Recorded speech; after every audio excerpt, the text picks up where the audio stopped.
What's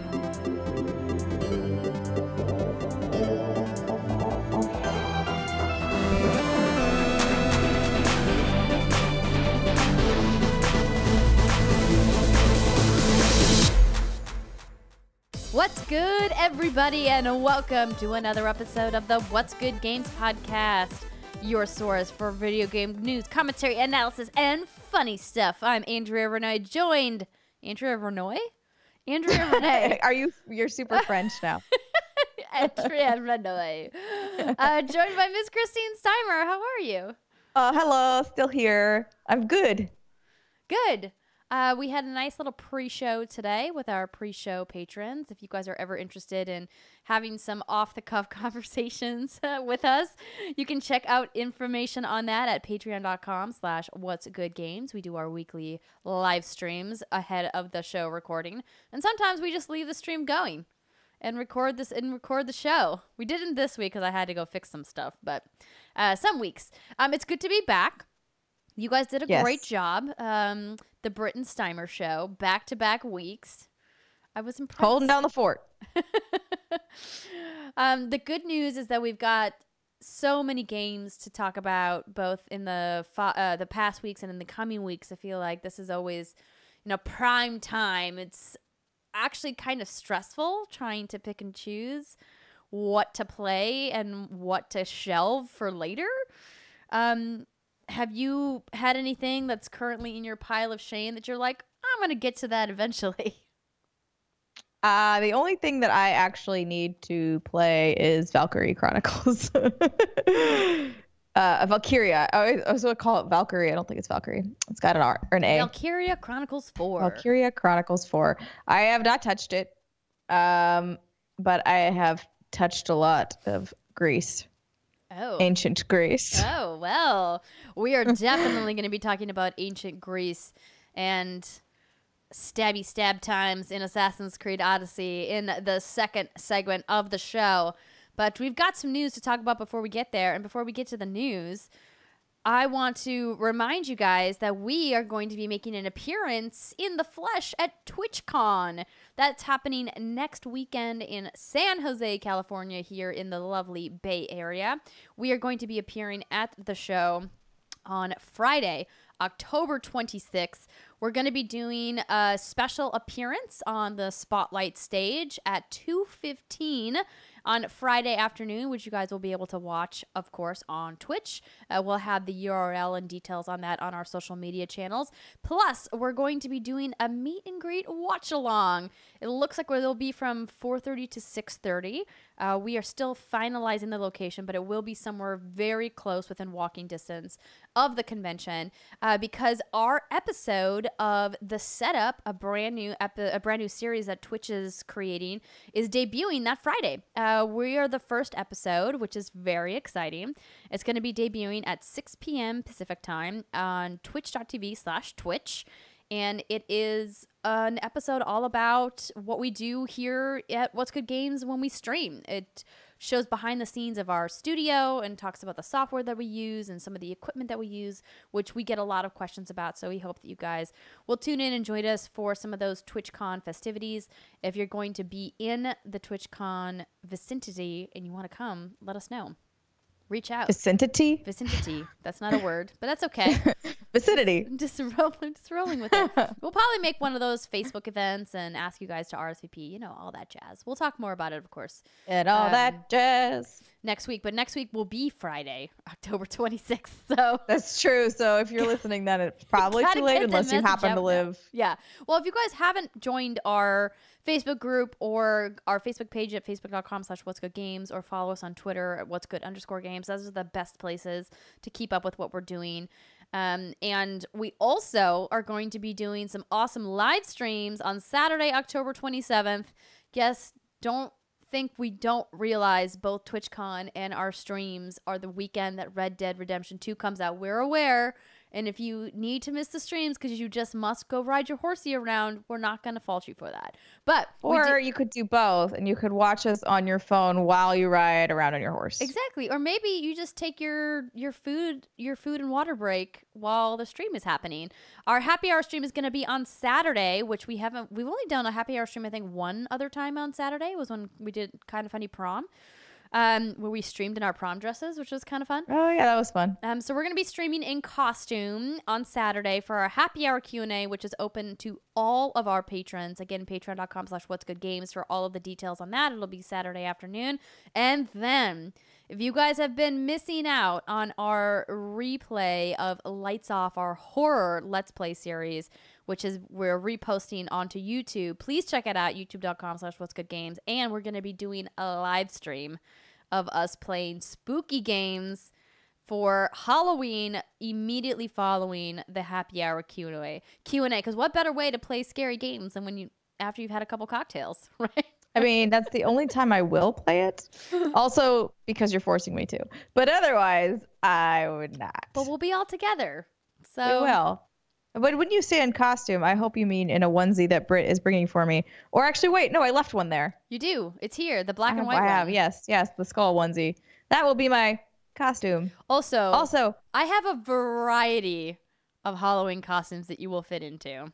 Oh, okay, that also works. A cornucopia of Halloween costumes, you could say, that I have collected over the years and never really gotten rid of. I did finally have to retire my Princess Peach costume that I wore so many times because it just got too many stains on it. I was like, Ew. Yeah, it's a bit gross. Yeah, I was like, this must be like buffalo wing sauce. Maybe that's margarita mix. Like, I don't know. There's just You're like, too much. Suspicious stains. I'm not sure what they are. I think it's time to retire, Miss Peach. Exactly.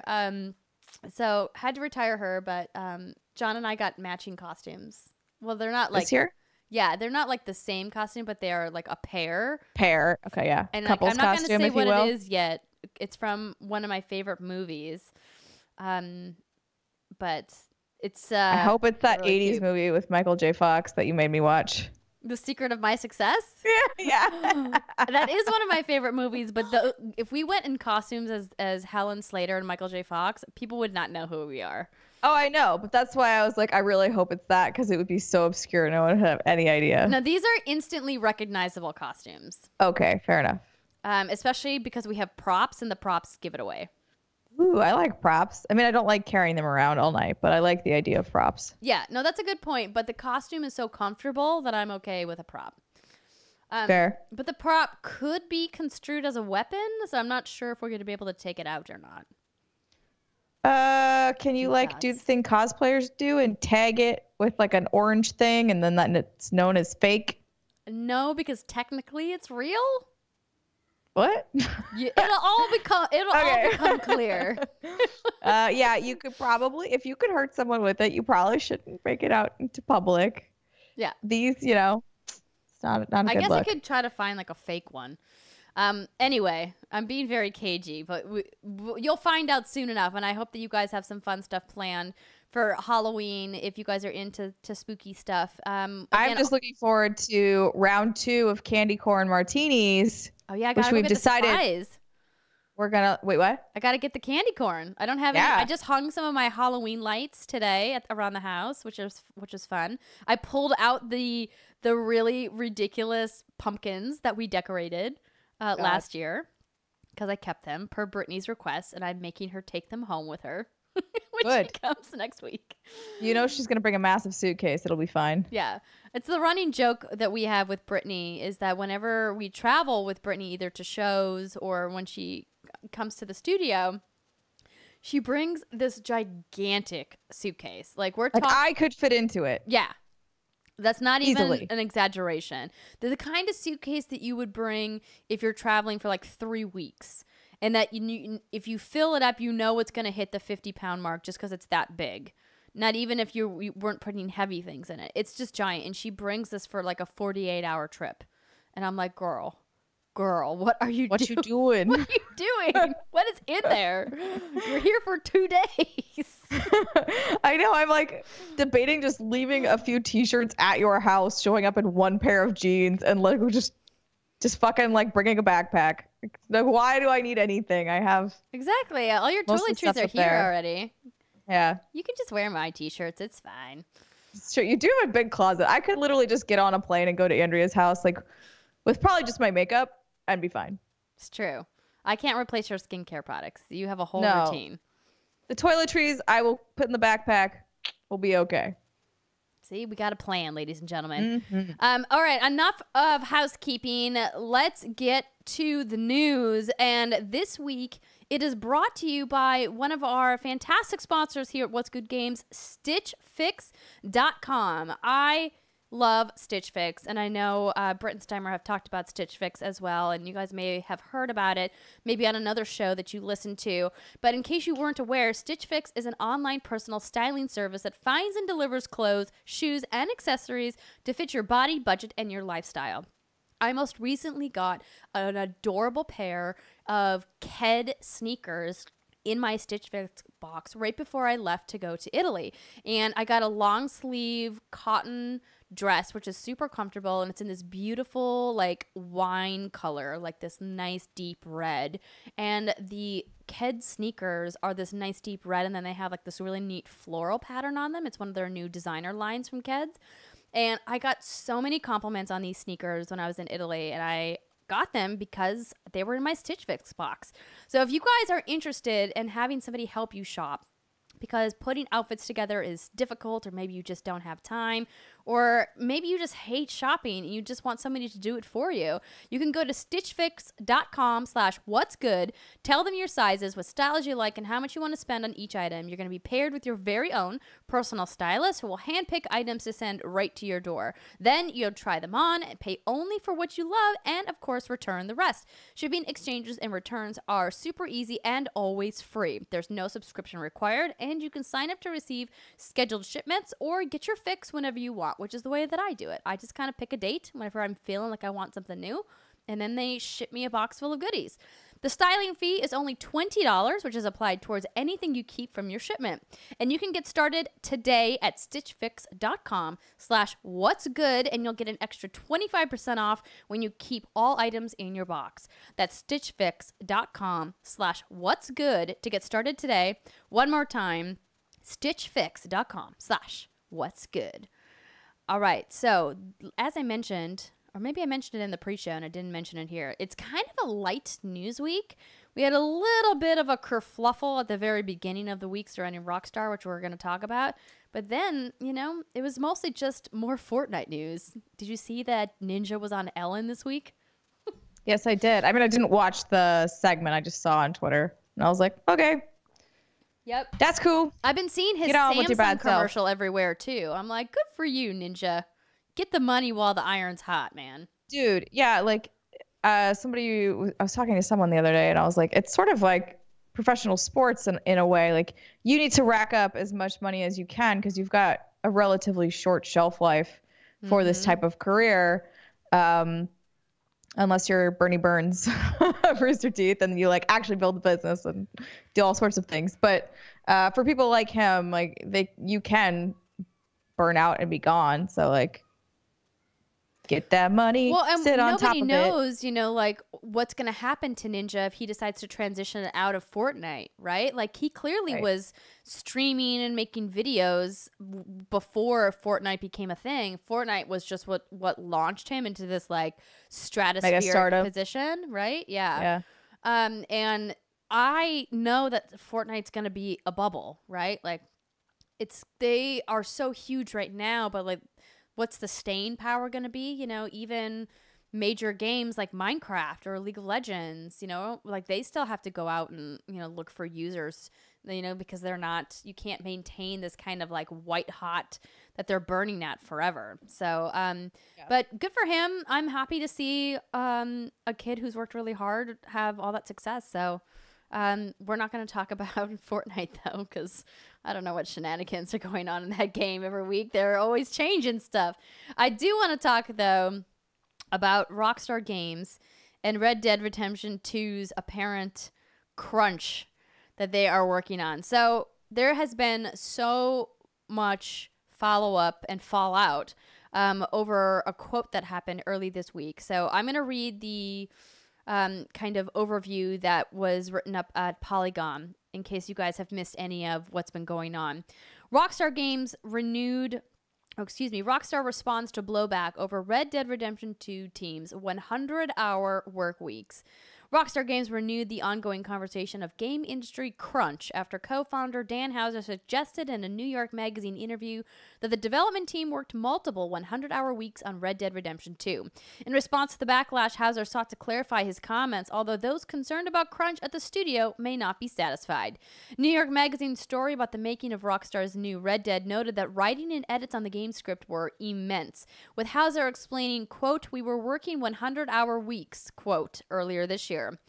Houser told the magazine that the entire script of Red Dead, if stacked, would be 8 feet high, and that the game features 500,000 lines of dialogue. The game's NPCs have 80-page scripts, said writer Laszlo Jones. Game developers, writers, and others criticize what read as flippant, even boastful, admission of overwork at Rockstar. Quote, "If you are crunching, the people above you are not doing their job correctly or are incapable of doing it correctly at all," end quotes, tweeted Adam Orth, who developed the VR game Adrift. They are the problems, not you. You can usually spot them a mile away before you even set foot in the studio. Interesting that he was taking to Twitter about this, given his history on controversial tweets. But I digress. Dylan Wildman, who worked at Grand Theft Auto 5 before leaving Rockstar, wrote, "The only way, quote, the only way to fix the problem is from the very top. We need to move away from traditional release calendars and hype," end quote. Reached for comment, Houser explained that he was only referring to some of the game's writers when discussing 100-hour weeks. Here's Houser's statement. So I'm not going to read his full statements because it's kind of long. But the important parts are, he refers to his writing team saying, "As we always do, we had 3 weeks of intense work that we wrapped everything up. 3 weeks, not years. We have all worked together for the last 12 years now and feel we need this to get everything finished. After so many years of getting things organized and running on this project, we needed this to check and finalize everything. More importantly, we obviously don't expect anyone else to work this way. Across the whole company, we have some senior people who work very hard purely because they're passionate about a project or their particular work, and we believe that passion shows in the games we release. But that additional effort is a choice, and we don't ask or expect anyone to work anything like this." So, I'm calling bullshit on that in just a second.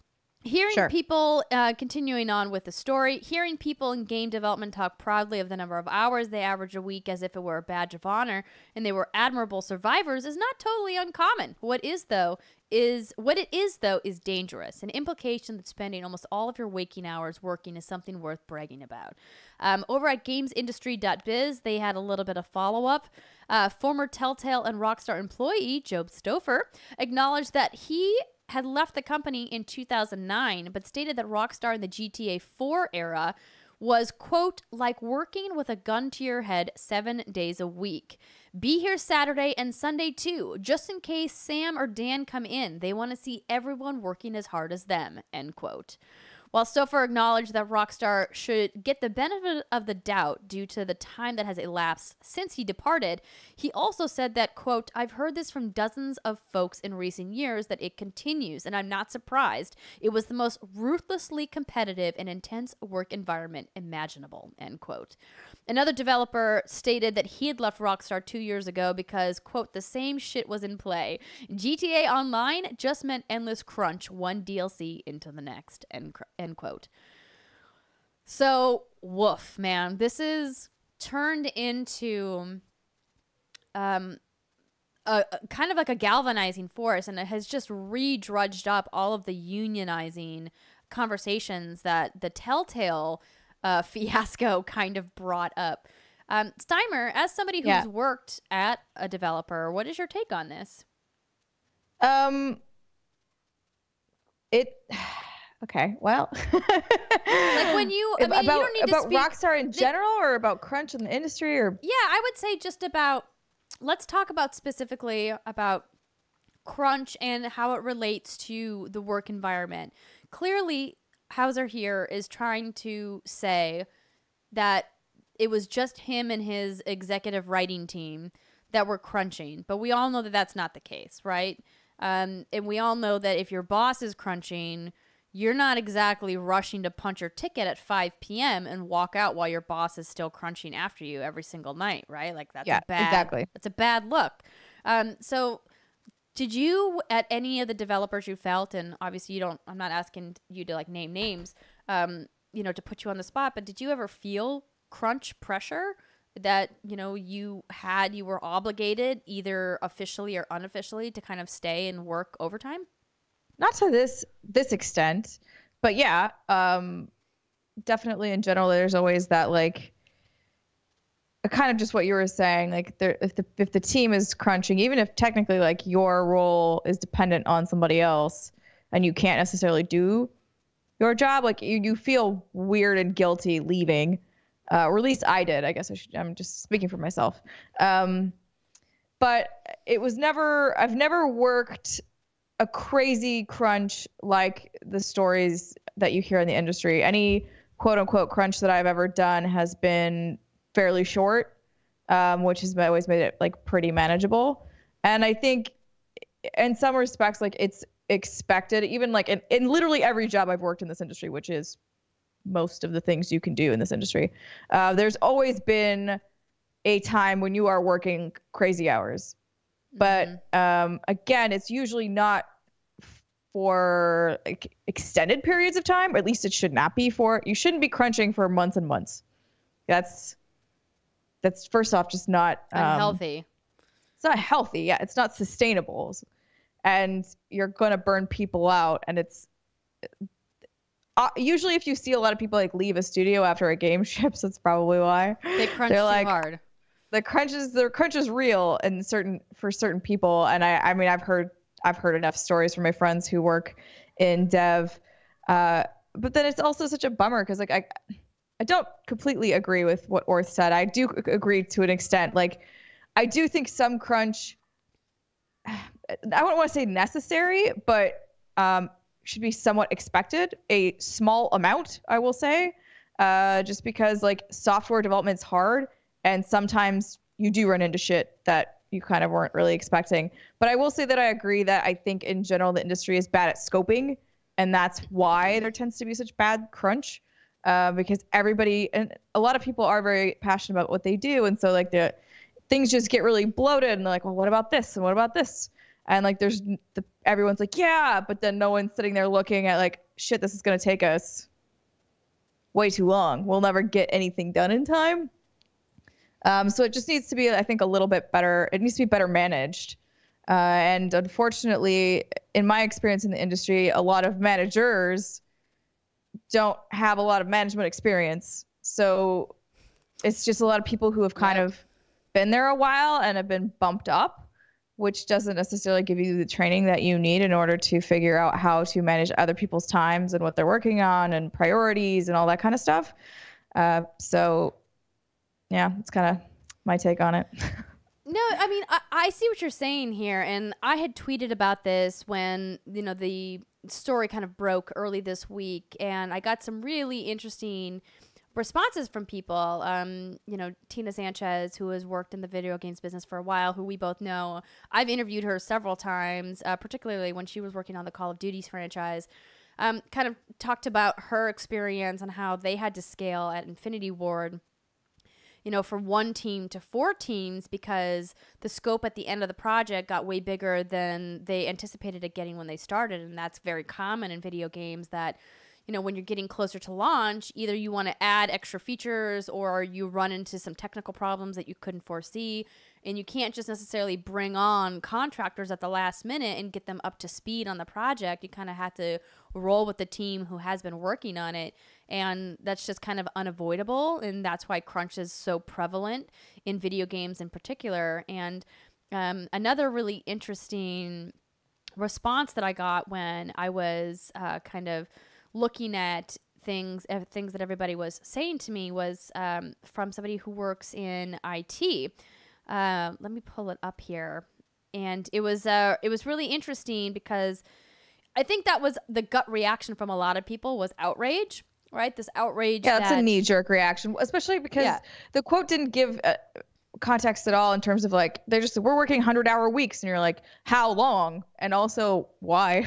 But like that even in crunch that seems extreme. But yeah, I think him just kind of like offhandedly mentioning it was poor move, bro, which I'm sure he knows now. Yeah, I mean, it was poor, and I think what a lot of people, you know, are trying to get Rockstar to recognize is like this idea that you shouldn't be bragging that you've worked 100-hour weeks, even for 3 weeks in a row. Right? I don't know that he was bragging so much. I think it's not the bragging. I think the dangerous part is it was normalized. It's normal. That's why he didn't think much of it. That's why he said it, right? He didn't think this would be a story. He thought this is normal. This is how you're supposed to work. So it was just like, it would be like if I was like, oh yeah, you know, I had a slice of pizza today. And you're like, to him, I'm sure that's kind of like the level of benignness of what he said, right? It's just like, yeah, we worked 100 hours, you know, a few weeks ago. Yeah. Why would you not? I think that is more dangerous than anything else, is just being like, this is how it is. What do you mean?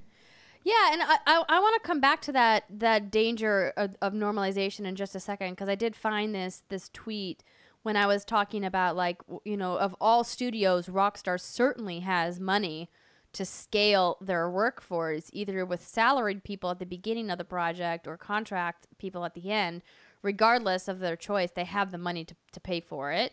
And then at Morphman SL wrote back to me and says, working in IT myself, I can tell you that it's not about the amount of people who work on it. Try writing a poem, then try writing a third of a poem, taking over from another person who wrote the first third and will finish it after using specifications from a third person. Then imagine doing that, but the poem was written in a coded language and is 15,000 lines long and takes 20 months to write. And you're 10,000 lines and 19 months in. Will it help to bring in more people? Will the poem be better? No, that's a great point, because again, software development in particular is really tricky, because because coders use, like, they all have their like different sort of styles, if you will. And not everyone like, you can have a piece of programming and have another engineer come in and look at it and have them be like, what did they do here? I've worked at so many places where like that's happened and someone has left and not provided documentation and no one knows how the fuck this thing works. Like no one knows. No one knows how a thing works. And I'm like, how is it possible that no one knows how this thing works? And it's like, well, the engineer left. And you're like, the fuck? Like, the engineer just left, and so like now we have a thing we can't use because no one knows how to use it. Like that's a real thing. Engineers, the most valuable position in video games. At least that's what Gio Corsi told me. He said, yes. Engineers, man. Animation engineer, I think specifically he said, is the job that if kids, you're thinking about going into video game school, that's the job you want. If you want to work these 100-hour weeks. Oh, no. Well, at least you'll make money, I guess. That's the other thing to consider, too. Like, are these people salaried? Are they getting overtime? Like, you need to make sure that if you are asking crunch of your team, that you are taking care of them monetarily and you're not just like, you're salaried, fuck off. Absolutely. And I mean, and even like I think that's why people are so kind of, you know, amped up about this, because in the wake of the Telltale fallout, where you had a bunch of those people who were salaried saying, I worked a bunch of overtime, I did crunch on these games, and look what I got for it, a whole lot of fucking nothing, you know? Yep. And they're like, so be wary if an employer asks you to crunch or work overtime, make sure that you're going to get some kind of benefit from that. And I think that obviously varies, you know, studio to studio, and I don't want to make any kind of generalizations about how Rockstar treats their employees financially, because I honestly have no idea or insight into that whatsoever. Yeah, I can only hope that they're all well taken care of given the financial success of that studio and its parent companies. But I want to touch again on what you said about normalizing this kind of behavior, because it comes back to what these two developers said at the end here about saying that, you know, even though, you know, Dan Houser had said, hey, you know, this is just me and my small team of 4 people who are working these hours. We don't expect other people to do this. That's such an easy thing for him to say as the guy at the top of the food chain at that studio, to be Yep. like, I'm going to work this, but you don't have to. As somebody who probably would look up to him, I would imagine if you work at Rockstar Games, it's because you're passionate about the products that they're working on and their legacy as a studio. And you look up to the houses and go, hey, you've built something really amazing, something historic and record-setting in the industry. I want to impress you. So if they're working 100-hour weeks, you aren't going to be punching in at 9 and punching out at 5. You know, that's just not the way it's going to, work. And I think that pressure is the thing that people at the top, people in leadership positions need to be aware of, and they need to address. You know, that not to say that they should be working less. I would never tell, somebody who runs their own business to work less, because hello, we run our own business here and we work a lot. But I would say, just be mindful of the people that are underneath you that maybe can't work as you do, or maybe don't get the financial windfall when the game ships 85 million copies around the world. They don't get to take home millions of dollars. They take home their salary and maybe they get a nice little bonus, but they're not going to get what you get. So be respectful of that, and maybe try to lead by example and make sure people know to take breaks. Maybe institute mandatory breaks. Be like, hey, like, we're going to need you to crunch here, but then we're going to force you to take this many days off. Like, shut the whole studio down. Yeah. Or I don't know what the solution is, but find something. The problem is, so I think the last guy, Josh, I'm not even going to pretend to try to pronounce his last name. It's very... Maciejewski? I don't know. Yeah, it's Slavic of some kind. And it's saying, like, GTA Online. So the problem is, like, so... back in the day, you release a video game and you're done. Maybe you patch it for like some bugs or something, but for the most part, you're done. The game is finished. Maybe you have a DLC team at some point later when DLC starts becoming a thing. But now you run into this bitch of a problem where most games that launch are a game as a service in a way. So like Red Dead is going to do the same thing GTA Online did. There's going to be a Red Dead Online, right? And so like that team is just on forever working on a games as a service game. Like you never have that reprieve of like, yes, I'm done with the thing. I will take 3 months vacation now because I just worked so much that all my hair has turned gray. And I just think that like that's another problem that teams haven't really solved yet, because it is sort of a newer thing to the industry. Because before, again, you shipped it and then you're like, sweet, I'm out. Yeah. And now it's like, nah, you gotta we have get back on the horse. You thought you were done riding, but you're not. No, you gotta keep going. Keep going. I have heard of teams like splitting. So like the online team will have like a couple different that will rotate. That seems like a decent plan to me. I don't know how well that works or what they're doing, but there's certainly ways around it. You just need to have a management that foresees this as an issue and goes to problem solve it. Right. And like I've just heard from so many developers, talking about their experiences, and I want to be hopeful that there'll be a solution sometime soon, but I don't know. I don't think there will be, for all of the reasons you were talking about earlier, that just because of the way that this industry is built, that, crunch is just an inevitability, like it's just, it's going to happen. I think we just need to learn ways to mitigate it and to minimize it and figure out, like, if we do have to incorporate crunch even a little bit, like, how do we make it as the least painful as possible? And how do we make sure people are fairly compensated for their crunch time? I think that's the biggest part. Bug flying in my face. But I think obviously payment is an issue. I think also if you're asking people to work that hard, providing food, but that is not pizza. Do not feed your people pizza for 3 months. Nobody what are you thinking? Pizza for 3 months. Well, maybe John Drake does. Yeah, but like that's not good for you. And yeah, like taking to. And sometimes even, mental health bonuses or whatever, massages, like something. Like give them things, because they are literally breaking their backs for you. Exactly. Word. Well, hopefully there won't be any more controversy. Obviously, Red Dead Redemption 2 is out in a week. That's crazy to think about, that we're finally here. I know that there were some people calling for a boycott on the game. I don't think that that's necessary. I think that we don't have, you know, enough details from people inside the studio to call for a boycott. But listen, if you feel strongly about something and you don't want to support Rockstar, that's 100% your prerogative. You do you.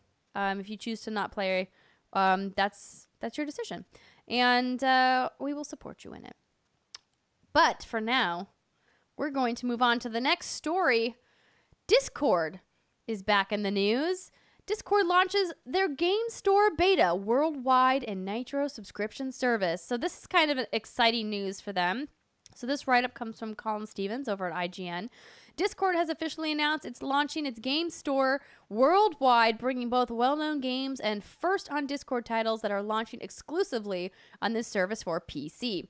Its Nitro subscription service is also receiving a library of over 60 games that can be played for $10 a month, launching with games from Playdead, Double Fine, and Deep Silver. Well-known games coming to the platform include Dead Cells, Into the Breach, Hollow Knight, Celeste, The Banner Saga 3, Frostpunk, and more. Announced first on Discord titles include Sinner, Sacrifice for Redemption, Minion Masters, King of the Hat, Bad North, and At Sundown. Just to be clear, the first on Discord is first on PC, not necessarily first to launch. Quote, being first on Discord title is an opportunity to bring King of the Hat directly to our community in the place where we know that they spend their time. It's amazing to watch people forge new friendships while playing and for us to connect with that community in real time in our official server. End quote, said Ben Pelevsky, the vice president of Business Corp Incorporated. Discord is also releasing its universal library today, allowing users to launch all of their PC titles from Discord, regardless of where the game was purchased. Discord will continue adding new features and updates to its core voice, text, and video chat functionality. This is really exciting news because we've been fans of Discord for a while. It is the service that I use whenever I am trying to cross-play, particularly with my friends that play on PC and I'm playing on PS4. I use it a ton during my Paragon days. We have our Discord, discord.gg/whatsgoodgames. We have an awesome crew of folks in there. I pop in there from time to time. If you're ever, looking for people to squad up with or just people to chat games with and you've got Discord going, we have a great community there. And the thing that a lot of people don't know about Discord is that they haven't really had a lot of opportunity to make money yet. Yes. The age-old thing of how do I run a business and make money? How do we make this thing profitable? Obviously, the Discord Nitro subscription has been around for a while. You could get a handful of custom things, the GIF for your avatar and a variety of other things. And now they're upgrading that. There is still, I believe, a $4.99 option for that. But the $10 one is where you get access to the games. But more importantly, the store. Do you think that this is the right call for Discord? Do you think that they're going to be able to challenge like a good old Games or even a Steam? I have no idea. That's honestly what I was like, oh man, are you coming for Steam or is this what you're trying to do here? Can anybody come for Steam at this point? I feel like they've solidified their position. No, I think it's sort of like they've definitely got a decent little catalog going here. So it's sort of more of like the humble bundle of digital voice storefronts. Video chat. I don't know. I don't even know what to call them. But I do love Discord. I think it's a great platform. I find this a little weird, but that's what if people like it, want the it. Store service. Yeah, just because when I think of Discord, I don't think of wanting to purchase a game from there. I just think of it as a voice chat, video chat service. Yeah. So the fact that they're kind of branching off into trying to see what a storefront looks like for them is interesting. I'm not sure. I don't know. I don't run Discord. I don't know what I would have done. I hear you like, yes, they need to make money somehow. Got to figure that age-old question out. But yeah, I'm curious to see how this will do. People are like excited about it, or yeah. Well, I guess they could become competitive if they offer a more competitive split for the platform fee than, you know, the other two do. Right now, obviously, Steam's the cost to publish on Steam is pretty low because Valve makes so much money that they're just kind of like, we don't need to really rake you over the coals, but we still need to take, you know, some money from you. I think that there's an argument to be made that, you know, maybe Steam should be charging more money for people to publish, so there's not so much garbage on Steam. Yeah, there's a lot of garbage. But I think what this is doing is serving an audience that likes to keep their Discord open all the time, continuously, to say, hey, do you live in the Discord ecosystem? Do you want to make it more convenient for your gaming lifestyle, particularly for streamers, right, who are using Discord on the daily? Like being able to launch games directly from Discord and not having... That's cool. Yeah, and like not having to use all these extra launchers like Battle.net or, you know, Epic Games launcher, all the variety of launchers that are out there these days. So that's a really nice feature. And then, you know, I think how they're going to build their library in these games that they're getting first on Discord could be really, really interesting to watch. So congrats to them on launching this beta. I believe it's available in all territories that Discord is available in. So if you guys want to check it out, let us know what you think. We're always down to hear your thoughts. You can write to us at contact@whatsgoodgames.com. You can write to us at whatsgoodgames.com/dearwgg. You can tweet to us and let us know. You can do all of these things. You can do whatever you want to do. Exactly. We have one more story, but I'm going to pull up something really quickly while I'm doing that. Okay. Sorry. Sure. You don't have to like vamp or anything, but you can if you want to. I love a good vamp. That's such an interesting word. Vamp? Vamp. Yeah. Do we know where it came from? No, my brain goes immediately to vampire, but that can't be correct. No, yeah, it can't, right? Right? No, it can't. Let me see. Let's look up the definition. The vamp. I didn't know this. It's the upper front part of a boot or a shoe. And in jazz and pop, yeah, interesting. And then a short, simple passage of music. So it actually has nothing to do with stalling for time, but it's just short. It's a short, simple passage of music. Well, there you go. Usually repeated several times until otherwise instructed. So it's like, it's sort of a musical time filler. Oh, I get it. You know, like in music, like if you're doing something live and like the singer like, needs an extra bar and you just like loop it or whatever. Yes, it's that. That's what a vamp is. Well, I learned something today. The more you know, ladies and gentlemen. Okay, so the final story.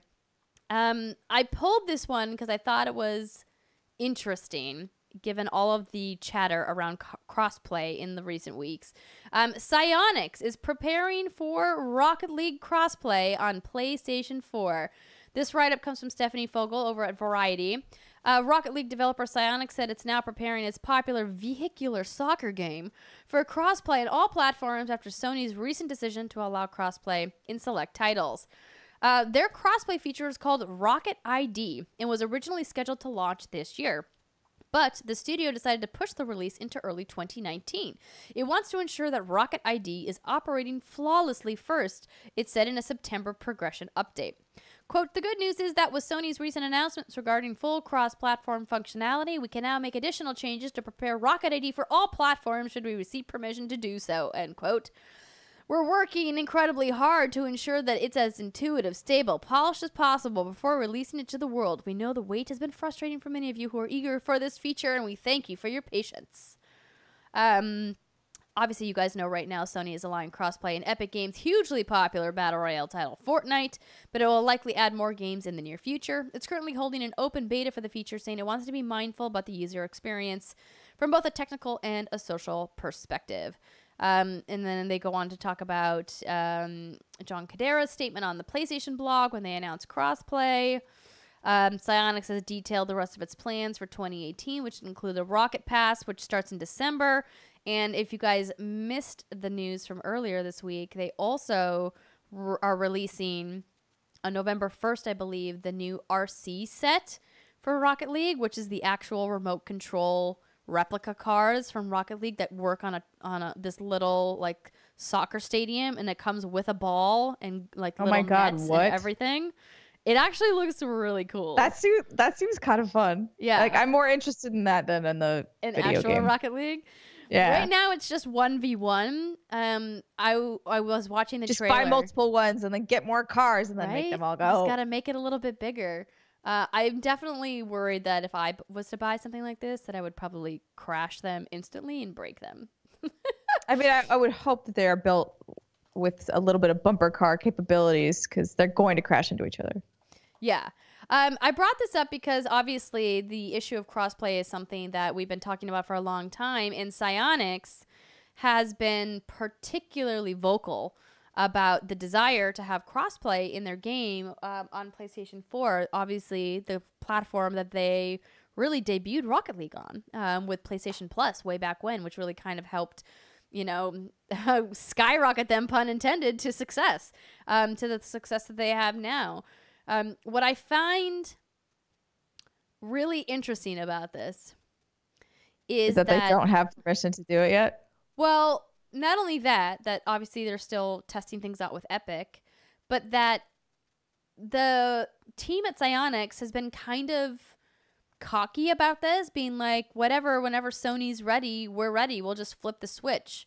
But like now Sony's ready pretty much, and they're like, well, even if they gave us the go-ahead, we're going to wait until next year. And I'm like, were you actually ready, or were you just like peacocking a little bit, trying to be like, hey, we're ready for crossplay, we can do it? I think maybe, well, I don't know. It might have to do with the way the IDs work when they're like, oh, actually, shit, we have like some other things to do we didn't think about. But no, my favorite part is just the statement of like, we'll make additional changes to prepare this for all platforms should we receive permission to do so. And it's like, wait, what? Like you're kind of putting the cart before the horse here, which I appreciate, because it would be shitty to get the go ahead and not have anything ready and be like, okay, please hold, like we're gonna go get this done. Yeah. But I think it's funny that they're talking about it before actually having any sort of agreement from. It doesn't sound like they have even anything yet. They're just like, we're working on this thing because we trust that they will give it to us at some point. Yeah, I mean, but it's something that's interesting as how like the technical back end works for crossplay, right? Like Epic was able to turn it on right away because of the Epic ID system that they have, right? So like I have my PSN ID, but I have it linked to an Epic ID. And that's what Epic uses in crossplay. And that's why I'm hopeful that some other games that have external ID systems like Bungie.net, hint, hint, Destiny crossplay, will maybe happen someday. I mean, I'm not holding my breath, but, you know. No, you shouldn't. I mean, don't hold your breath in general, unless you're underwater. It's not good for you. But yeah, so I thought that was interesting. So Rocket League fans out there, it sounds like you won't have too much longer to wait. Early 2019 is surprisingly not far away. Here's the thing, though. Just because they're done doesn't mean it's going to be launched in early 2019. Well, they're going to have it ready to go in early 2019. Sony needs to tell them yes or no. Yeah, but I have to imagine that this beta is not going to go on for that much longer, right? I don't know, man. It's Sony. Who fucking knows? Touche. How long has it taken us to get here? Oh wait, crossplay is a little different. I'm thinking I'm muddling it up with the IDs. PSN yeah. ID change. Yeah. Are you gonna change yours? No. I thought long and hard about that name, and it is sticking with me. Yeah, I'm not gonna change mine either. I had an old one that I would have loved to have changed, but I just abandoned it years ago and started a new one. I legitimately took, I think, a couple weeks to like sit and think about my gamer tag. It's both. It's the same on Xbox and PlayStation, because it felt like such an important decision to me at the time. I was like in my early 20s, and I'm like, oh my God, what do I want to be known as online for the rest of my life? Right. And I have to say it paid off. I'm pretty pleased. Well, good. Well, it is a great tag. I think that it's lovely, and I'm glad you're not going to change it. Brittany should definitely change hers, though. Yes, she should. It's just Britt with some numbers. I'm like, come on, girl, you could do Except, better. like, the risk of changing it seems kind of annoying. Like, the stuff that will break or potentially break. I don't know. I feel like unless your name is Goat Lover 6969, like, I don't know that you really, I don't know. That's where my head went. I've been playing too much Assassin's Creed. Okay. Oh my God. Oh, I know exactly what you're talking about now too. Unless it's something like that, it's something really egregious. Like, you probably don't need to change it. I paid to change my Xbox ID once upon a time. Yeah, but Xbox's ID system is designed to be designed for it, whereas this is a weird hack job. Are you saying that you're worried that if people pay or if people change their PSN ID, that it's going to break something? They've already said that it might. Oh, they did? Yeah, it was like, this may not work for all games. This will work for like the majority of the bigger games that we have prepared for this, but because of the way PlayStation ID works, the game might not like recognize who you are, and they never said how it would break, but they said like something funky might happen with it, and you might need to revert back to your old name anyway. Wow, I didn't realize that. I mean, they did have this whole like snafu this week with the PSN messages. We didn't really talk about that because they've already fixed it.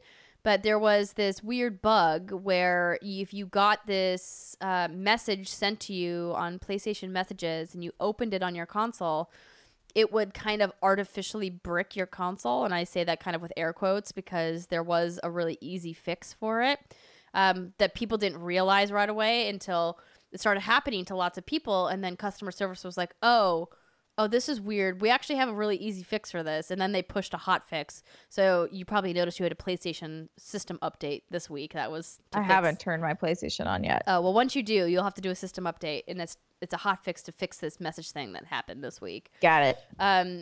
But I guess that's true. You know, like they're going to have some issues. So maybe don't. Maybe just keep your bad PSN name forever and wear it as a badge of honor. No, again, if it's really bad, change it. But I mean, if it's just like something you're meh on, I probably wouldn't bother. Okay. Don't bother. I did see someone when I was in the tower earlier today in Destiny. I saw someone named DJ Bacon Bits, and I was like, oh my God, so good. I really like that name. That's a good name. I love running across really fun gamer tags. Before we go to the first break, because it is a long first segment, I want to just quickly mention this game that I saw. So it's a new mobile game that lets you hang out with the Breakfast Club and Saved by the Bell characters. And I'm bringing this up because I love 80s and 90s pop culture. It's from Universal Games. And they're testing a new mobile game that lets players interact with their favorite characters from movies and television shows like The Breakfast Club, Saved by the Bell, and Law and Order, randomly. I'm sorry, what? So this write-up is also on Variety. Developed in collaboration with Endless Entertainment, series Your Story Universe. It says, in parentheses, a title in a desperate need of a colon. Oh my God. Is an interactive storytelling app that features new content inspired by NBC Universal's portfolio of film and television properties. Players can create and customize an avatar and star in original authentic storylines alongside Saved by the Bell's Zach and Kelly, The Breakfast Club's John Bender and Claire Standish, and more. Like many interactive stories, it features player decisions that impact the narrative. Universal Games said it will add new episodes on a regular basis. There's a quote here from the executive vice president of Games and Digital, Chris Heatherly. Features a mix of captivating genres from across Universal's film and TV properties, from romance to comedy and drama to reality TV. The game is currently available for a limited time on Google Play for testing purposes. It's live in Canada right now, and Universal Games told Variety that it will launch in the US and Australia by Friday, so today. It's expected to launch on both Android and iOS early 2019 was when the full game will launch, with episodes on Bravo's Vanderpump Rules, Saved by the Bell, The Breakfast Club, and Law & Order.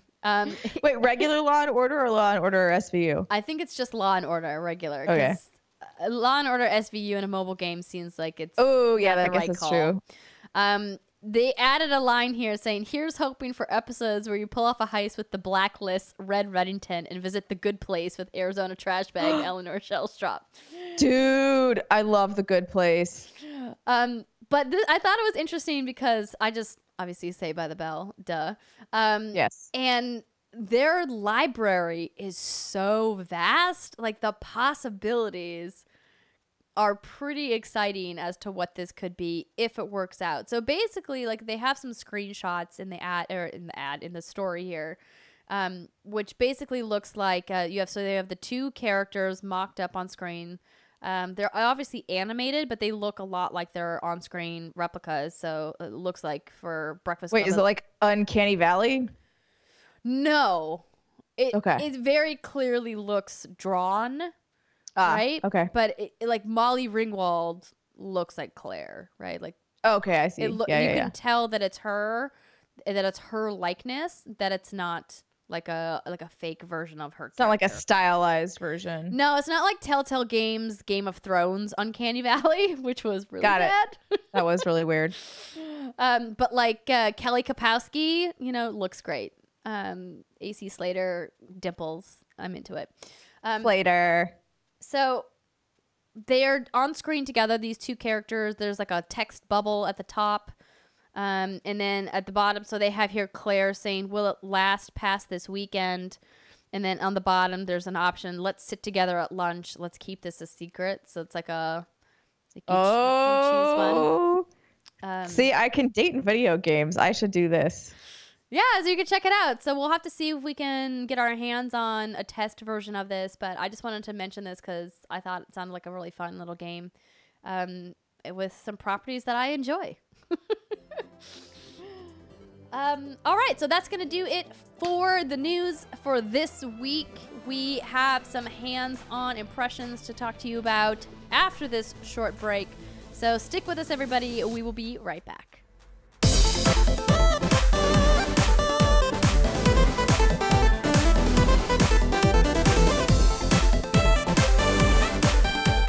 Welcome back, everybody. It's segment 2 of the What's Good Games podcast. This is where we talk to you about what we've been playing.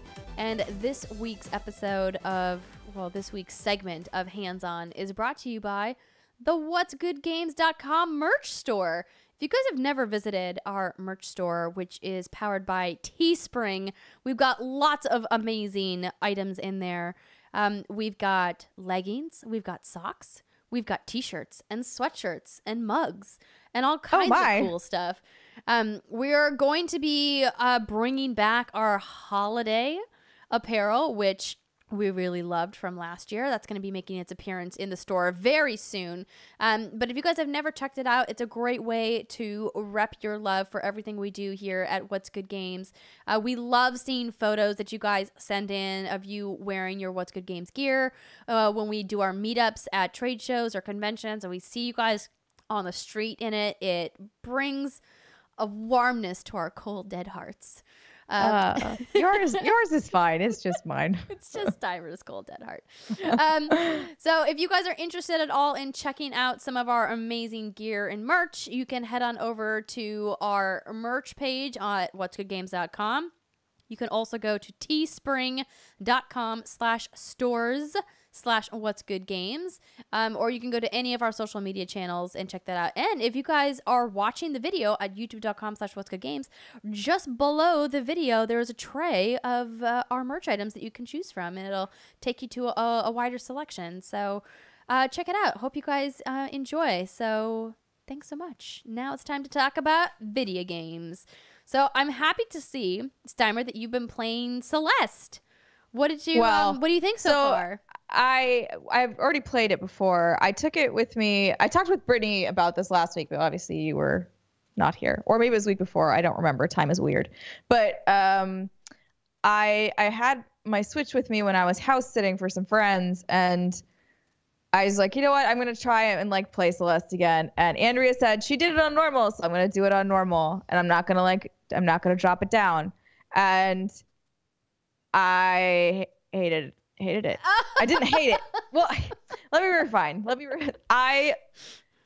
Here's the weird part. Maybe you can explain this to me since you've played most of it at this point. Yeah, I finished it. Sometimes when you complete a screen, or like when you move to the next one, it saves and like then your progress is done. But sometimes it doesn't. True. So there was like this really long segment where I'm trying to get down, and I've like gone through 2 screens, and I'm on the 3rd screen. God knows if there's another one after it, and I fucking die, and then I have to go all the way back to like the top screen, and I'm just like, what?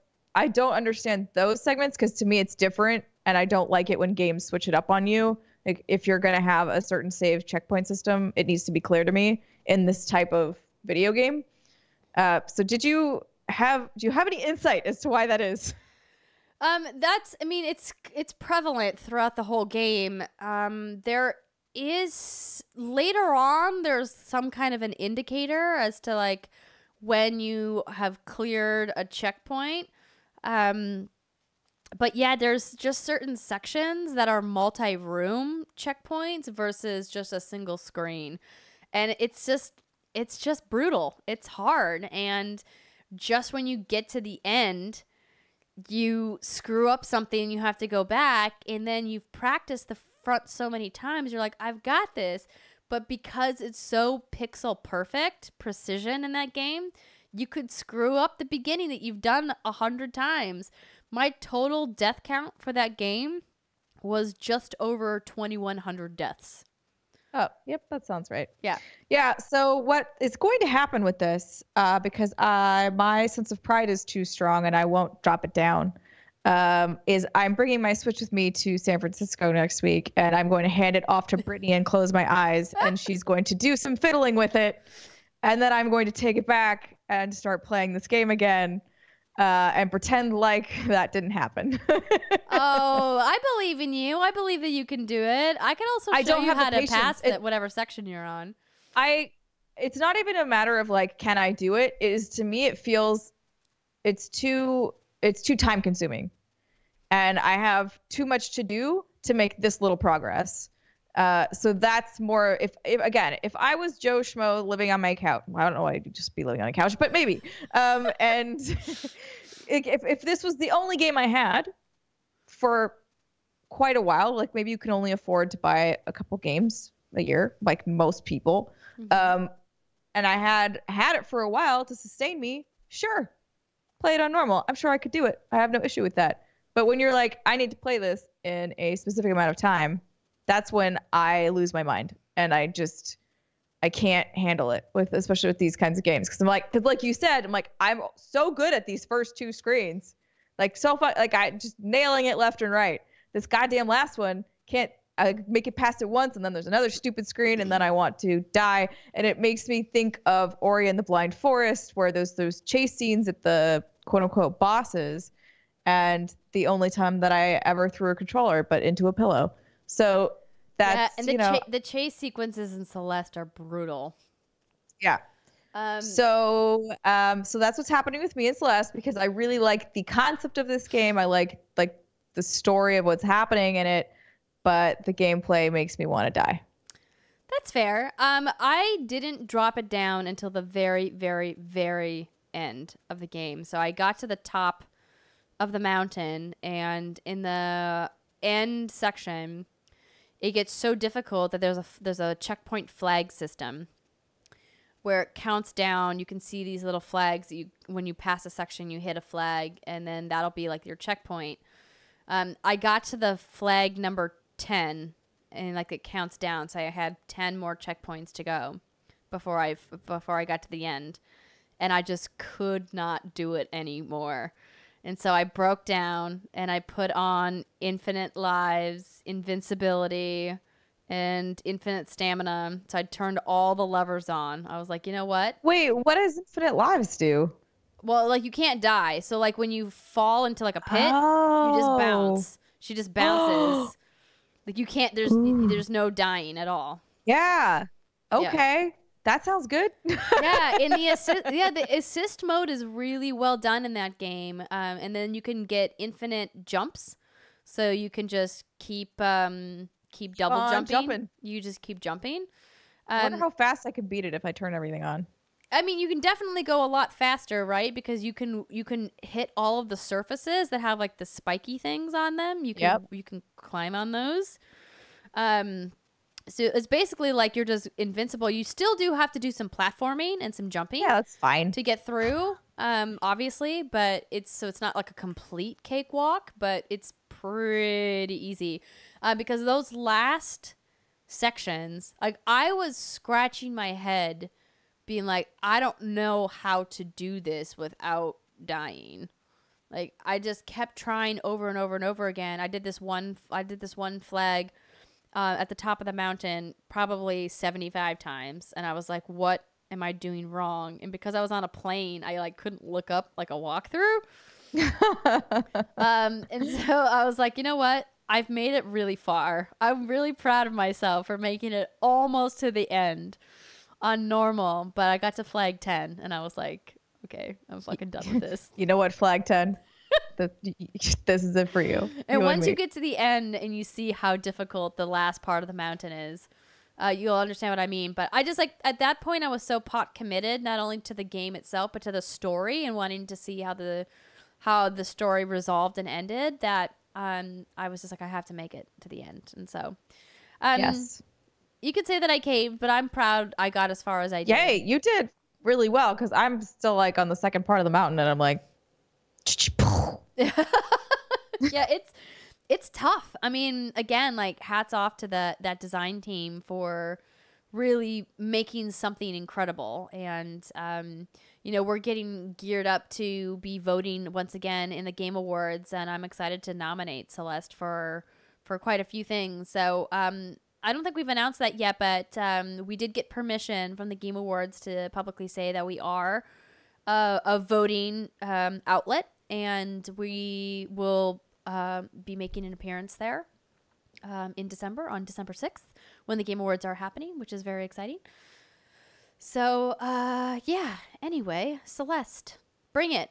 Yes. I'll see where you're at. Yeah, I'm bringing my Switch, and then I'll just give it to you guys and be like, oh, wow, weird. Oh, the game's so cool now. Huh? It's the best. Just wait till you get to the hotel, which is after where we're at now. So after I finished Celeste, I started playing Bad North on my Switch, which is a game that I got to see, I think, at GDC from Raw Fury earlier this year, back in March when we were there. Do you know anything about Bad North? I do not. Tell me all the things. I will tell you the things. So as I mentioned in the news segment, it's coming first to PC on Discord, but they released on Switch.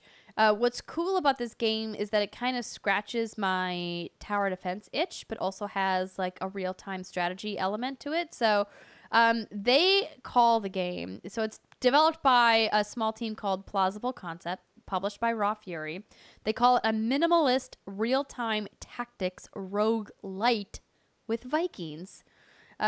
So if any of that interests you, it's top-down, and what you do is each of the stages is this tiny little island, and the islands can be flat or they can have multiple levels, and then you rotate the island around, kind of like a Captain Toad Treasure Tracker, you know, where you kind of rotate the level. Did you ever play that game? I've never played that. So okay. No, but well, I understand what rotation means. Yeah, so you kind of spin the island around to kind of select the squares on the island to where you can send your troops. And so you start out with two kinds of troops, and then you can upgrade and add more troop captains as you go along.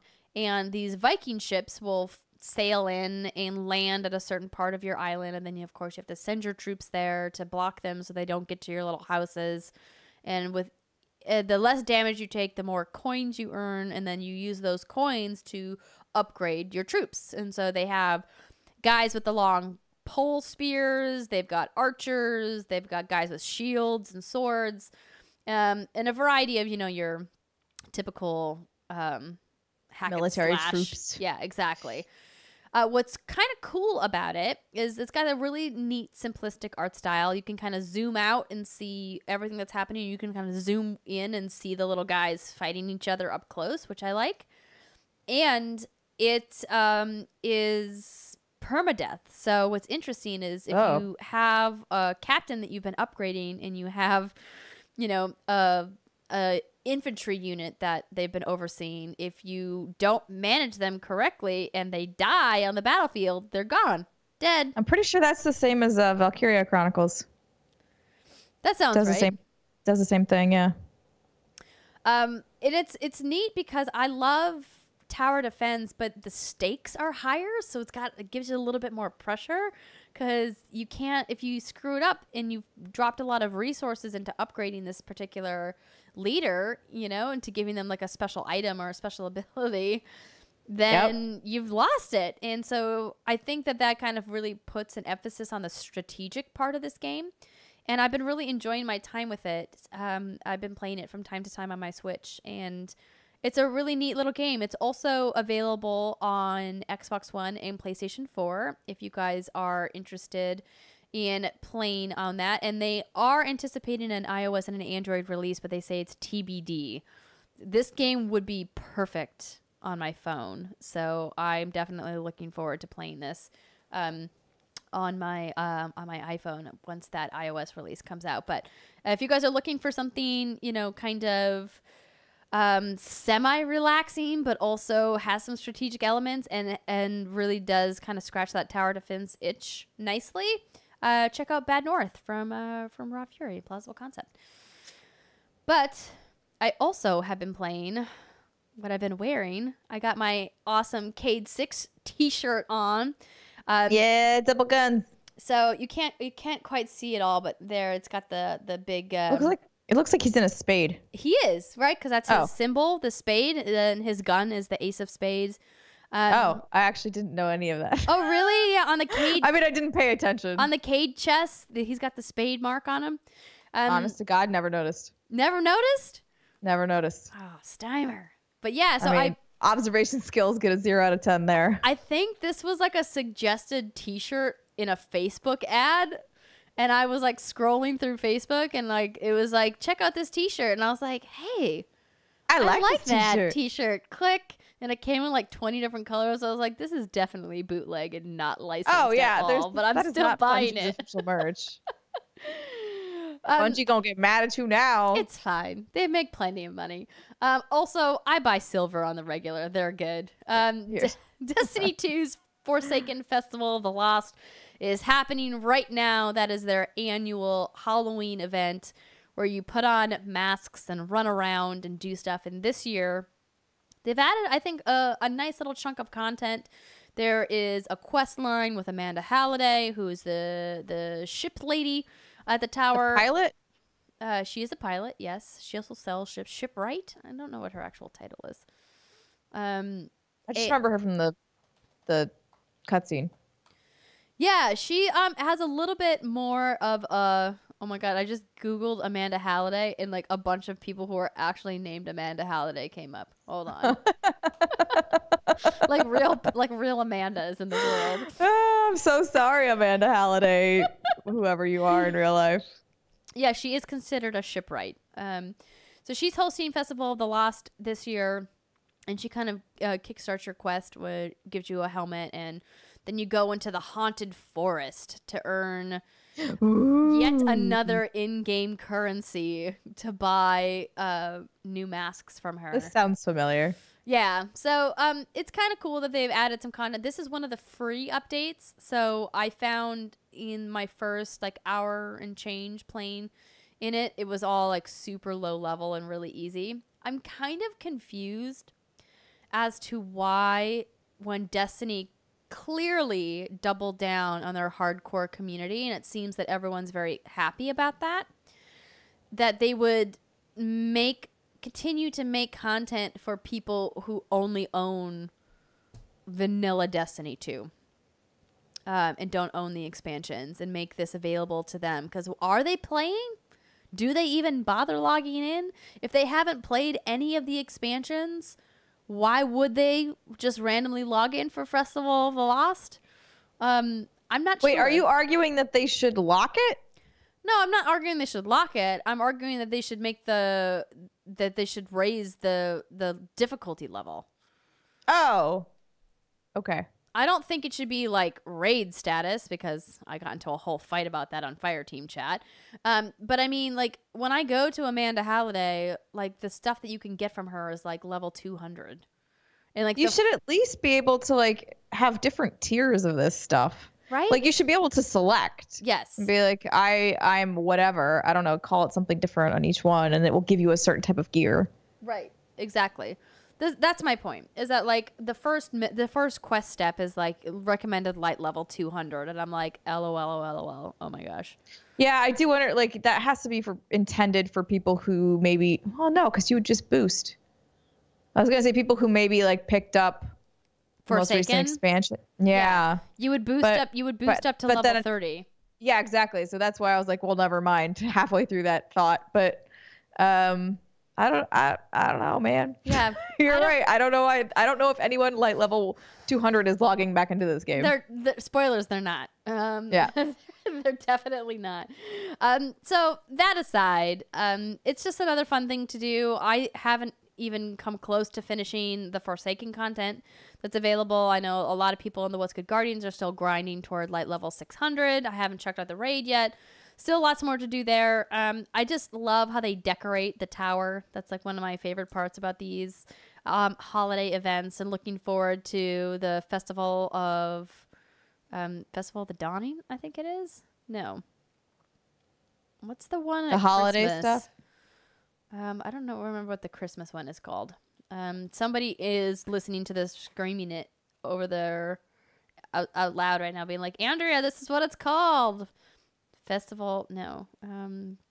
Holiday festival. Destiny.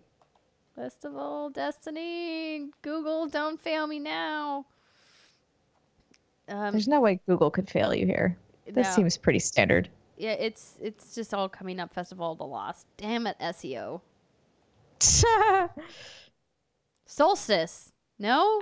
That's the summer one, the Solstice of Heroes. Yeah, I think it is the Dawning. I don't remember. Yeah, the Dawning holiday event. That starts in December. Got it. I was right the first time. I should have just trusted myself. were. You should have trusted yourself. Anyway, I've been enjoying that, but let's be honest. It's been taking a backseat to my new bae, Kassandra. Kassandra's so cool. Oh my gosh. So you are about 20 hours in, you think? Yes. I am about to hit level 20, I think. Nice. Are you using any boosts? No. Me neither. Regular ass grinding. Not regular ass grinding, although I have done a little bit of that as well. It's interesting to me that you're about 20 hours in and you're about to hit level 20, because I'm 40 hours in and I just hit level 27. So it slows down a little bit.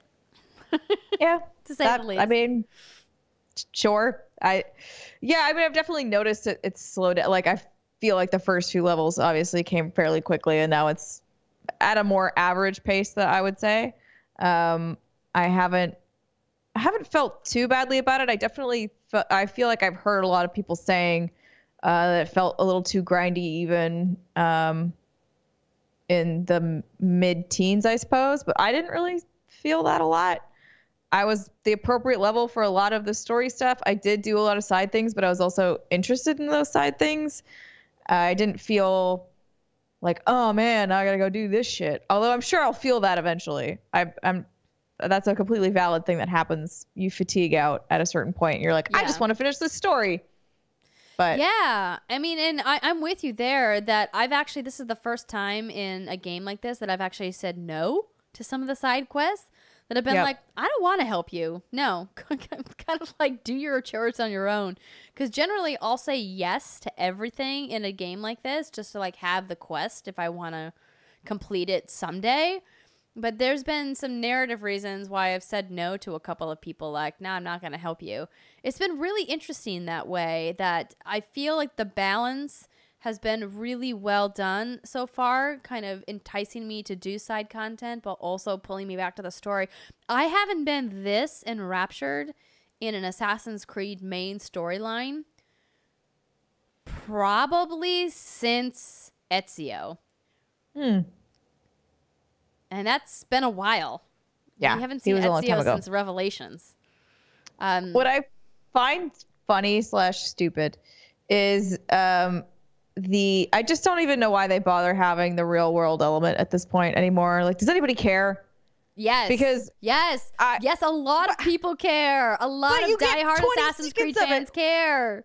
Legitimately, it like kicks you out for a second.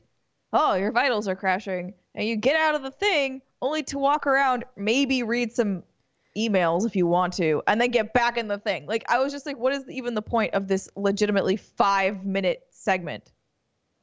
Maybe if you are super into the lore, it's fun and exciting, but I just thought it was stupid and annoying. I was like, stop interrupting me. I'm doing a thing.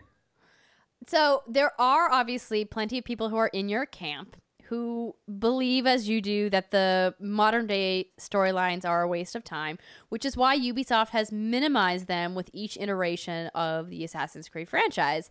However, then I would argue why have them at all? They can't take them away because it would like do some really terrible things to the canon of Assassin's Creed that you kind of need that thread, that connective thread to tie it all together, because otherwise the overarching lore of the franchise would fall apart. So I think that they're doing a nice job of balancing that. Well, Steimer, how many Assassin's Creeds have you played?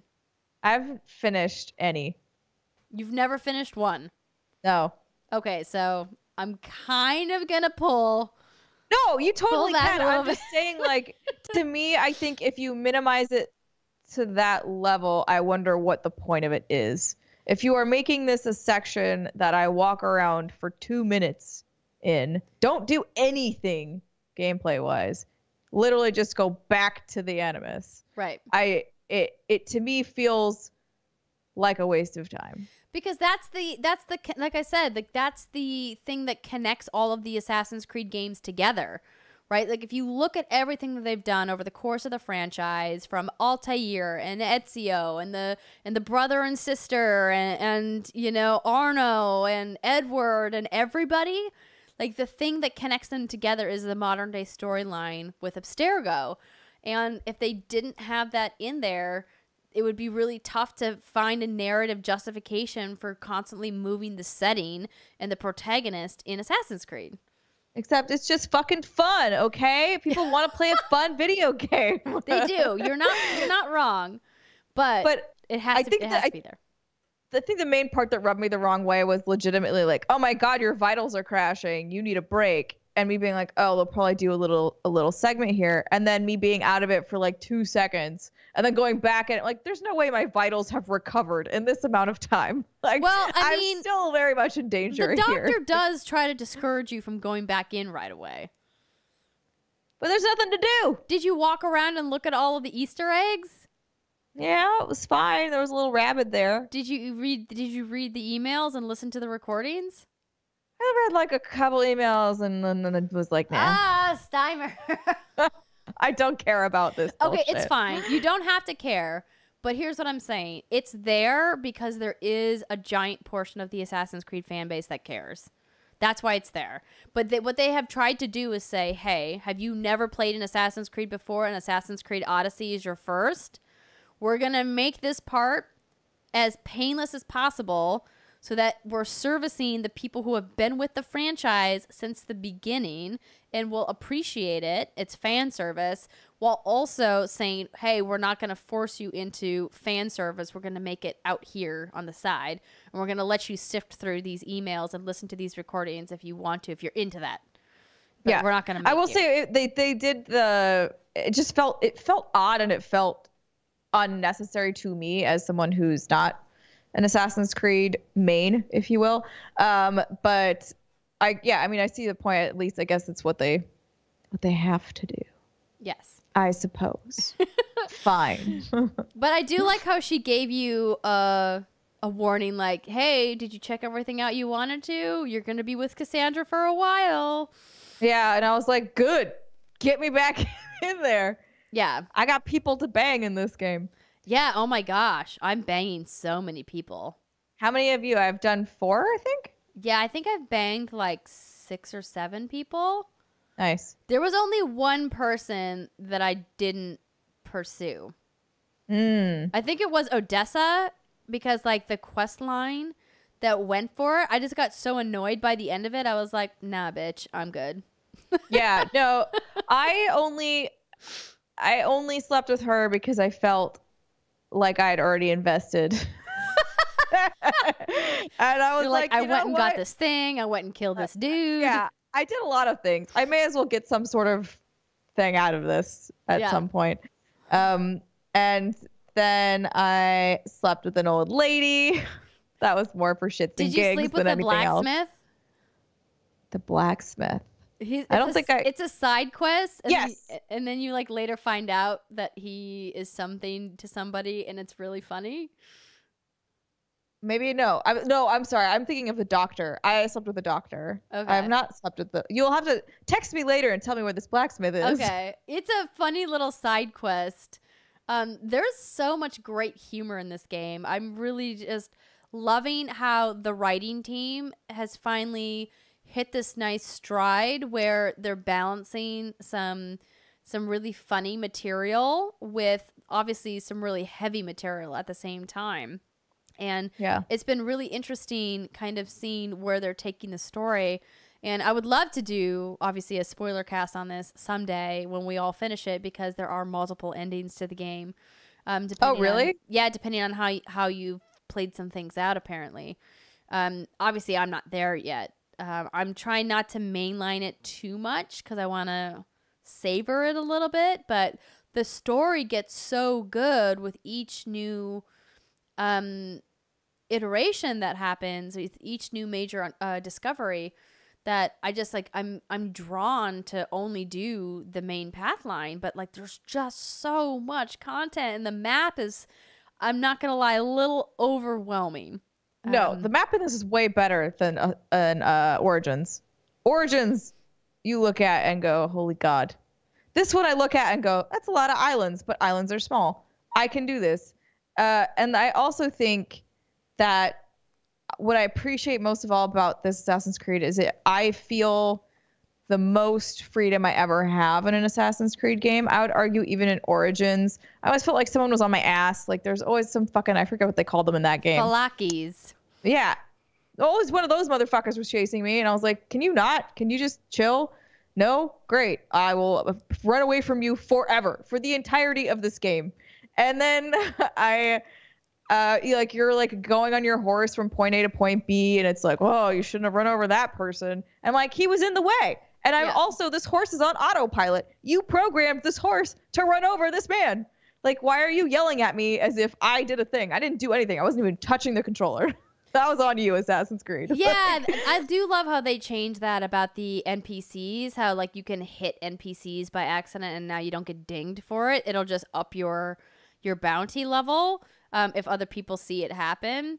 And I have not had any shame with paying off my bounty on the regular. I'm like, I don't want to deal with these mercenaries right now. Pay all bounties. Yeah, I've also gone and found like the sponsors and just killed them. And that's always nice. So it's actually kind of interesting in that sense, just seeing the mercenaries wandering around the world, and they don't come after you if you don't have a price on your head. So you're just like chilling in Athens, and there's like a dude on a horse, and I'm like, one day you may come after me, but today is not that day. Yeah. I will leave you for now, sir. I've got other things to do. But the only thing I feel like having the mercenary list that they do, and the other list, can I just say it? I don't know. Like, it's sort of spoilery, but like the cultist you're always after someone in Assassin's Creed. It's kind of the shtick. So the people you are after killing, the cult here, also has their own screen eventually once you unlock that. And I'm just like, okay, this is just a lot of people to track. I'm kind of ignoring the mercenaries, obviously, but yeah, the mercenaries. I'm like, listen, when I come across you in the world, I'll deal with you then. I'm not gonna hunt you down. No, like that seems like such a waste of effort. Yeah, I did have a point where I was looking at all of the different systems in Odyssey and going, is this verging on Monster Hunter levels of too many systems? because I remember when I was playing Monster Hunter World earlier this year, and it's a very typical thing for the Monster Hunter franchise, just to have way too much stuff happening and too many conflicting systems that you have to learn. And I was like, is Odyssey doing too much? And it's a question that I think is kind of fascinating to discuss, because on one hand, I think it's fantastic that they've put so much into this world that a gamer could spend $60 on this game and get hundreds of hours of gameplay out of it. And then on the other hand, I'm like, hot damn, that's just too much stuff to do. Yeah. No, I'm the same way. I'm like, I will say, for the most part, I think they have struck a decent balance in terms of, like, yes, there's a giant mercenary list there, but you don't really have to touch it. Like, you can kind of just leave it alone unless you're looking for more things to do. So, but I will say, as somebody, like, it is always just a little bit annoying to have a giant to-do list, right? And, like, knowing there's no way you could really complete it. Yeah. You're just like, oh man, it's a little bit stressful, actually.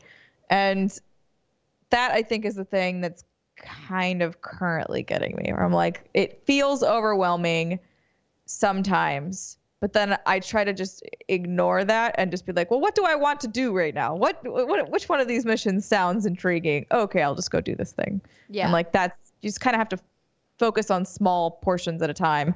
Otherwise, if you look at the larger picture, I think you will nope out of it. Yeah, definitely. What I thought was really interesting is that they kind of gate things in a weird way. Like, so there's this one branch of the cult that I was trying to go after and try to kill everybody in that specific branch. And so I was looking at the clues and trying to figure out where these people were. And I just couldn't find the right clues. I thought I was in the right spot and talking to the right person, and it's like, just continue your journey. And I'm like, okay, I guess all will be revealed to me when it happens. And there's just so many places that I see on the map that my level allows me to go and check out now, that I'm like, I haven't gotten a story reason to go over there yet. Should I just go over there and see what's happening, or do I continue with the story? And it's been a while since an open world game has really made me feel like I can kind of do whatever I want. It really reminded me of Elder Scrolls in that way. And that's really different for the Assassin's Creed franchise, to kind of give you this giant open world and say, here are all of these different areas. And sometimes the main storyline is going to bring you there, but other times it's just going to be there. And you're going to have to go find out what's there, and by going to explore it. And that's been something that's been a really nice change of pace for the Assassin's Creed franchise. And I know that there's been some people out there that have made criticisms that this version, this iteration, Odyssey, is not feeling like a traditional Assassin's Creed. And to that, I would say, I think you're wrong. Because while I think it's amazing that they've added in all these open world RPG mechanics that, you know, they obviously started in Origins and have further expanded here, there's so much of the game that reminds me of old Assassin's Creed games that I love. Like, there'll be sections where I'm running across rooftops in a city that reminds me so much of the Italian settings of Assassin's Creed. Or there'll be times when I go into a fort without properly preparing, or maybe I go in a little too guns blazing, or I'm doing my stealth really terribly, and then there's like 10 dudes who are all trying to fight me, and I'm like overwhelmed, and I have to just run away. And I'm like, I remember doing that in literally every Assassin's Creed I've ever played. And there's just some really nice moments. In particular, I'm so glad that they brought back so many of the hooded style pieces of armor in the gear that was really missing in Origins. I like how they obviously have very true, authentic Grecan things with Sparta and the Athenians, but I also like how I can find things that look very like I'm wearing assassin's robes, which is cool. Yeah, I have some assassin's gloves right now, which I like a lot. But this actually is a good segue into the only real issue I have with this game is that they've done so beautifully on so many elements, but I feel like they've kind of missed the mark with gear, in the sense that you have like this RPG-ish, light, whatever sort of style game going on, and they know that they have really cool pieces in here, but I also feel like I am not able to make my character look the way I want her to look because I can't transmute in a traditional way. So if you don't know what the hell transmuting is, essentially it means you are putting the looks of a piece of gear onto the stats of another gear. It's very common in MMOs and games like that, so that you can have, even if you like the look of this level 1 piece of shit gear, you can still have that look on your epic armor if you want to. And that's kind of what I'm running into right now. I want the piece of shit gear it's like a blue. It's nothing special, but it does like this cool war paint thing, and I like the top a lot. But I can't use it because I have legendary items that have such better stats. You will find that hunter torso I know that you're talking about, because I finally found it. You'll find it in blue and potentially in purple as well later on in the game. I have it in blue. I need it. You'll find it in purple then. Okay. Because I found one in purple. Oh, you did? I did, yeah. Like you bought it, or you? No, I like, just like dropped. It's just like dropped from a guy that I killed. See, but the point is, like, I want an easy way to find that, right? Or I want an easy way to be able to do that. The easiest way to do that is to just be like, you can transmute items, because they like almost hit the mark, right? They're just so close because they allow you to upgrade your shitty items to be the level that you are. However, that doesn't change the rarity of the item, and that's really kind of the issue. Is I want my piece of shit blue gear to have the stats of like a yellow or a purple. Well, I don't want to be like, have patience, but there will be times, because I felt the same way. There was a crown that I found that I loved. That's just like a regular gray crown. And I finally found a vendor who has a purple one that I just don't have enough resources to buy, and I have to grind out to go get the resources. Because I can't find, because it takes the orichalcum ore. God, that's so annoying. Yeah, and I'm just like, so the guy who sells the stuff with the special blue ore has this crown. But that's timed. That's limited. Yes. Yes, you gotta move. I know. I got 6 days to collect enough ore to go buy this thing. And I did spend some real world money on some Helix credits. I bought Pegasus. Which I love. I think we were talking about it in the pre-show, how I was a little disappointed that even though the Pegasus skin looks really cool, I want him to have like an effect on his feet, the way the unicorn skin has like the rainbow effect when your Phobos runs.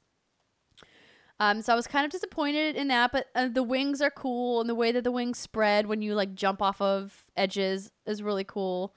I've been taking a lot of photos in photo mode with Pegasus, which is really fun.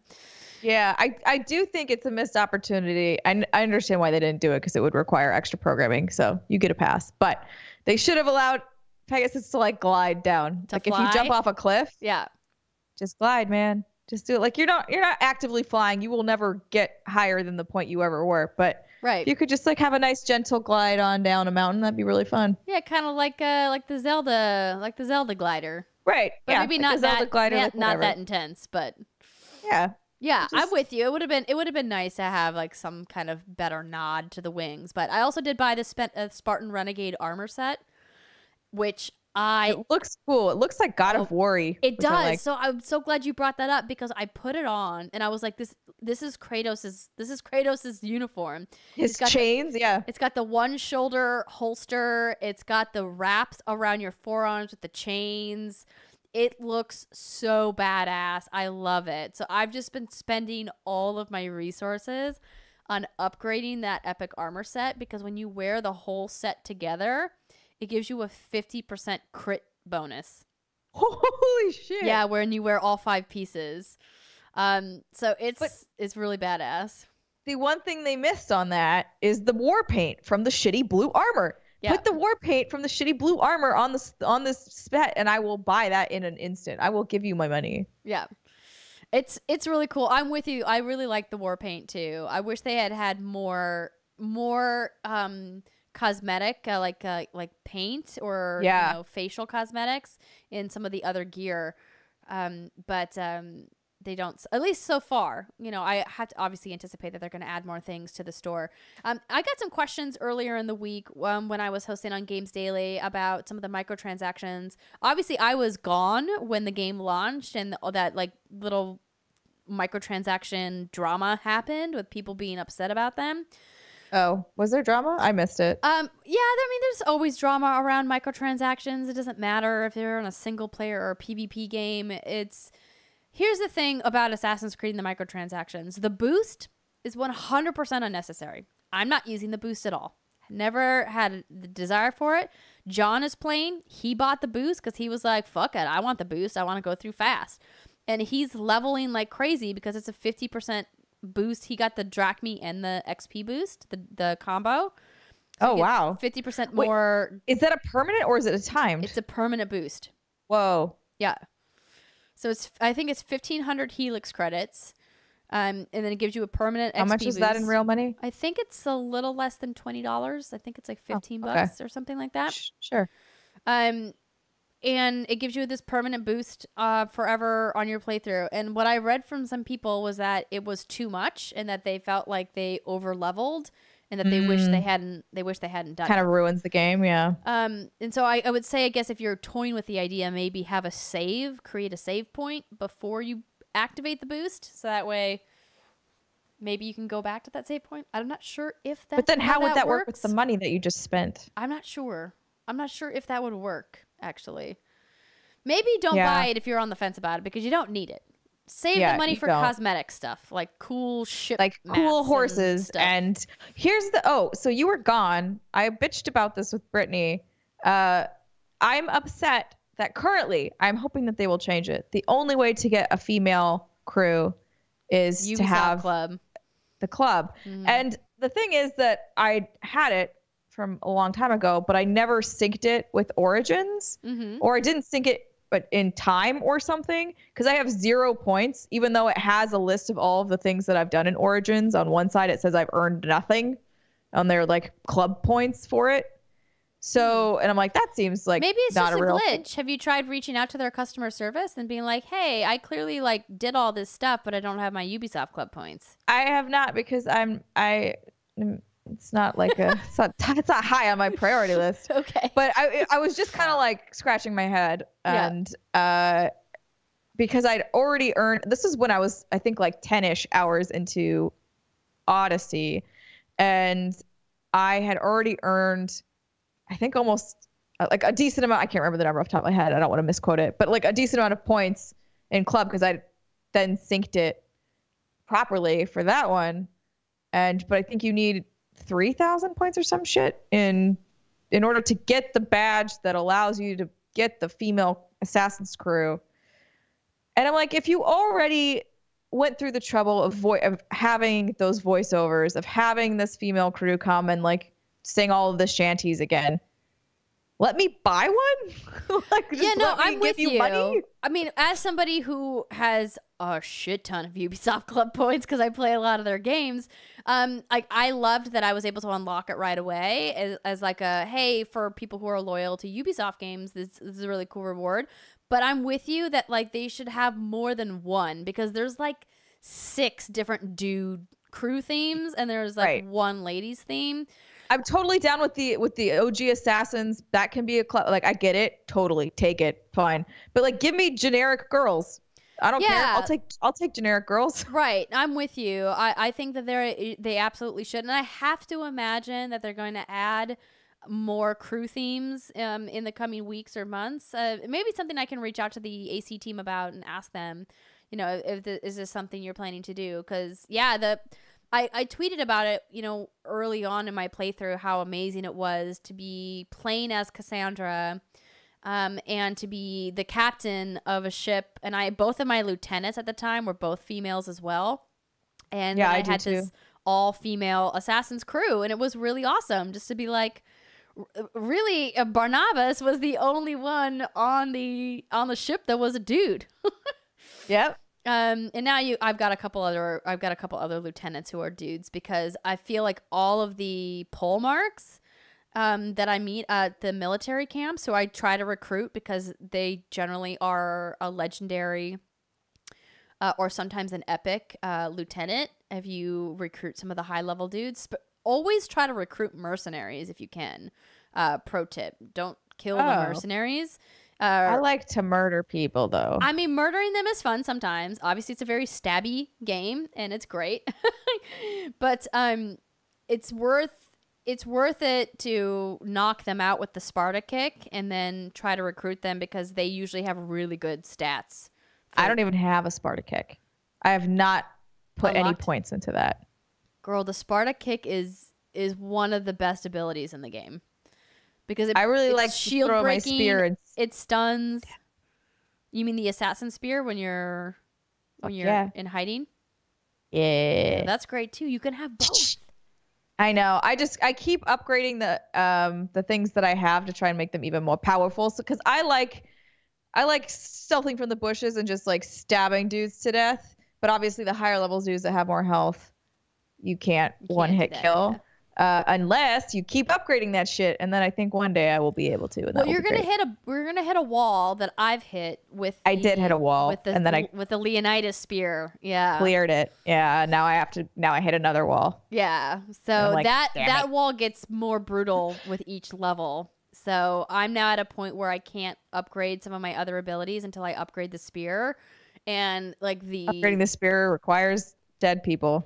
And those people are not easy to kill. Easy to find. Yeah. They're fine to kill. They're hard to find. Yeah, exactly. So anyway, I could talk on and on and on about this game, and I probably will next week as well. Obviously, we're going to have Red Dead Redemption 2 right around the corner, so we'll hopefully be talking about that next week. And then we've got Call of Duty that I still want to jump into and talk to you guys about with their... I want to play zombies with you. Yes, I'm so in. Let's do it. It'll be fun. I've heard nothing but fantastic things from all of my friends that are currently playing. It's just that time of year where we've got to pick and choose. We've got so much great stuff to play, and we've got even more great games coming down the pipeline. So I look forward to these long hands-on segments for the next, really, the next couple of months, the foreseeable future. It's going to be epic. I do want to let you guys know, I've been holding on to my impressions from TGS. I got the opportunity to play the new Claire demo of Resident Evil 2. The embargo lifted while I was in Italy. I talked to Britt about maybe recording something and sending it in, and because of the time zones, we were never able to sync up. So I'm going to wait until she's back to talk about this because it seems only fitting. Yeah, she would be upset if this happened without her.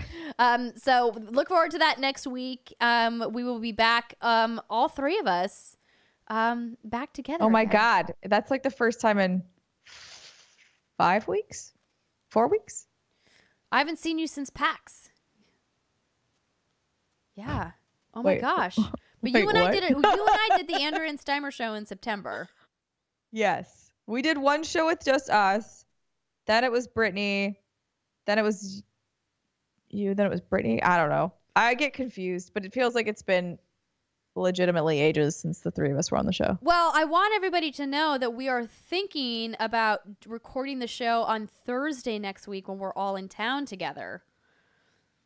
So that would affect the pre-show live stream. But get out of here, bug. We're gonna call an audible on that next week. So as always, patrons, please keep your eyes peeled for notifications and emails from us. This has been a great show. We are gonna not do a segment 3 this week. Because it is just me and Steimer, and already we're almost at the 2-hour mark. But we love you guys and love that you are part of the show. As always, we appreciate your support in any way that you can give it. If it means going to iTunes and leaving us a rating and a review, we would love that. If it means subscribing to us on YouTube or on your favorite podcast service or on Spotify, really wherever we are, we appreciate the support. It really helps us out so much more than you know. And I know we talk about it a lot on the show, but we could not do the show every week without your guys' support. So thank you so much. And we're looking forward to bringing you some great content next weekend. I'm not going to rehash everything I said at the top of the show, but We've got the Lights Off stream. We've got the Happy Hour Q&A. And we've got our TwitchCon appearance, meet and greet, and the debut of our setup episode. It's going to be great. And we hope that you guys have a fantastic weekend yourself playing some video games. Until next time, we'll see you soon. Bye, everybody.